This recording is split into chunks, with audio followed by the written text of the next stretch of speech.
आणि पुण्यामधून एक धक्कादायक बातमी आहे। पुण्यातील ससून रुग्णालयातील डॉक्टर बेवारस रुग्णांवरती उपचार करायचे आणि रात्रीच्या वेळी या रुग्णांना निर्जन ठिकाणी सोडून यायचे। हा सगळा धक्कादायक प्रकार आता समोर आलेला आहे। वंचित बहुजन आघाडीचे कार्यकर्ते रितेश गायकवाड आणि दादासाहेब गायकवाड या दोघांनी हा धक्कादायक प्रकार उघडकीस आणलाय। एका बेवारस रुग्णाला डॉक्टरांनी विश्रांतवाडीमधल्या निर्जन ठिकाणी नेऊन सोडून दिलं होतं आणि याबद्दल येरवडा पोलीस ठाण्यामध्ये आता गुन्ह्याची नोंद झाली आहे। यानंतर डॉक्टर आदी कुमार यांच्यावरती निलंबनाची कारवाई करण्यात आली आहे।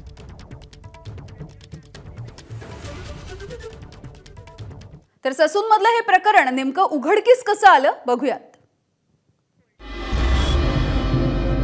वंचितचे कार्यकर्ते दादासाहेब गायकवाड हे बेवारस व्यक्तींची सेवा करतात। 1.5 वर्षांपूर्वी अशाच एका बेवारस रुग्णाला त्यांनी ससूनमध्ये दाखल केलं होतं, पण त्यानंतर दुसऱ्या दिवशी तो रुग्ण गायब झाला। बेवारस रुग्णांबद्दल काहीतरी गैरप्रकार सुरू असल्याचा संशय गायकवाड यांना आला। हा प्रकार उघडकीस आणण्यासाठी दादासाहेब गायकवाड यांनी रितेश गायकवाड यांच्यासोबत ससून रुग्णालयाबाहेर पाहणी सुरू केली। सोमवारी मध्यरात्री 1:30 वाजता रितेश हे रिक्षा घेऊन ससून रुग्णालयाबाहेर उभे होते।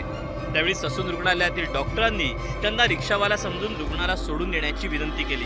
कुठे सोडायचं आहे अशी विचारणा करण्यात आल्यानंतर इथूनच लांब नेऊन सोड, पुन्हा हॉस्पिटलमध्ये आला नाही पाहिजे असं सांगण्यात आलं। त्यानंतर नेमकं कुठे सोडू अशी विचारणा रितेश यांनी डॉक्टरांकडे केली।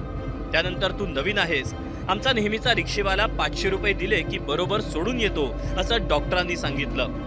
काही वेळानं दोन्ही पाय नसलेला, हातात सुई असलेला आणि विविध ठिकाणी जखमी झालेला एक रुग्ण रुग्णालयातील कर्मचाऱ्यांनी रिक्षात ठेवला।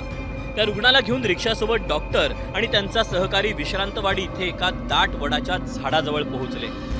अंधारात आणि भर पावसात त्या रुग्णाला झाडाखाली सोडून डॉक्टर निघून गेले। त्यानंतर रितेशनं पोलिसांना याबाबत माहिती दिली आणि दादासाहेब गायकवाड यांच्या मदतीनं त्या रुग्णाला पुन्हा ससून रुग्णालयात उपचारासाठी दाखल केलं। तर यानंतर काँग्रेसचे आमदार रवींद्र धंगेकर यांनी या सगळ्या घटनेबद्दल काय प्रतिक्रिया दिली आहे बघूयात।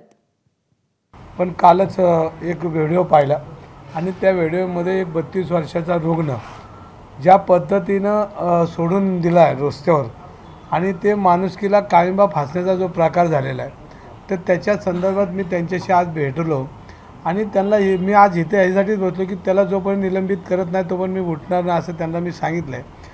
माझं पत्र दिलं, त्यांनी मला आत्ता तुमच्यासमोर शब्द दिलेला आहे की मी आत्ता त्याला निलंबित करतो आणि निलंबित करून चौकशी करा।